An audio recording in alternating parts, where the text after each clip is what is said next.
Victor arrives at the hotel in LA and goes looking for Nick after finding he's not in his suite. Sharon and Nick walk out of the abandoned warehouse, appalled by the hellscape of fentanyl addicts inside.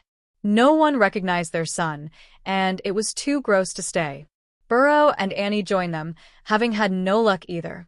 They all assume that Matt Clark is playing some sick joke on them. Nick has doubts that Matt hasn't realized the cops have double-crossed them. Burrow tries to reassure them and takes off with his partner.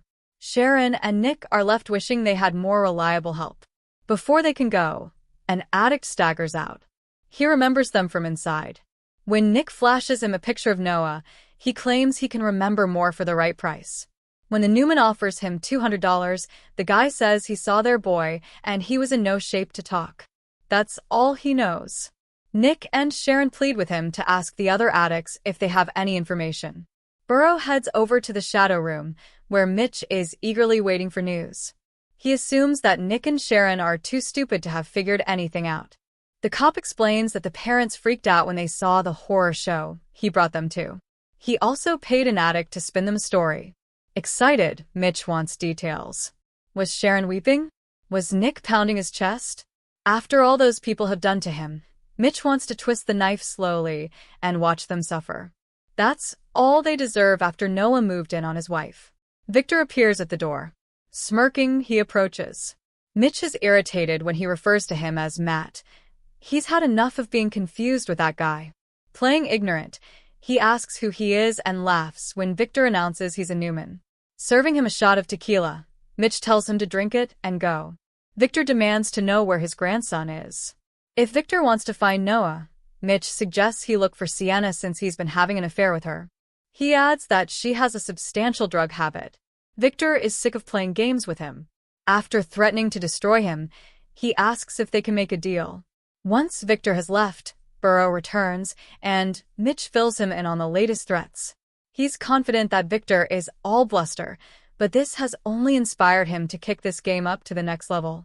Sharon and Nick return to the hotel, frustrated that they came up empty and skeptical that the addict they spoke to really knew anything.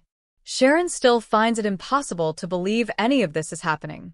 As they drink Perrier, Victor shows up. He announces that he paid Matt Clark a visit and offered the guy a king's ransom, but was shot down.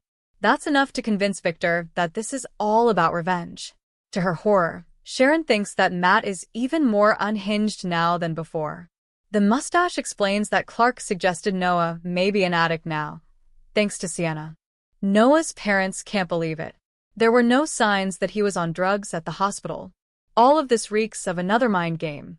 Everything about this feels too contrived for Nick. The cops, the addicts, all of it. His father does have an idea for how they can get information out of Matt. Noah and Sienna remain trapped in the storage room. He wakes from a nightmare. They share their body heat. It's almost impossible for her to swallow her husband being a completely different man than the one she'd thought she'd married. Her life has quickly slipped into a nightmare. Noah insists on taking the blame for that, but neither of them regrets getting together, even if he does regret the hurt it will cause Allie when the truth comes out. Noah claims that Allie deserves better than him anyway. They recall how they first met at a film noir double feature, and she ate all his raisins. It was clear they would end up together. Sienna thinks there is still a chance that they might be able to talk their way out of there if Mitch comes for them. Trying to be positive, he promises to find a way out. Borrowing her necklace, he uses one of the pendants to unscrew the bolts in the door's hinges. No sooner have they pulled the door off than they find Mitch and Burrow waiting for them.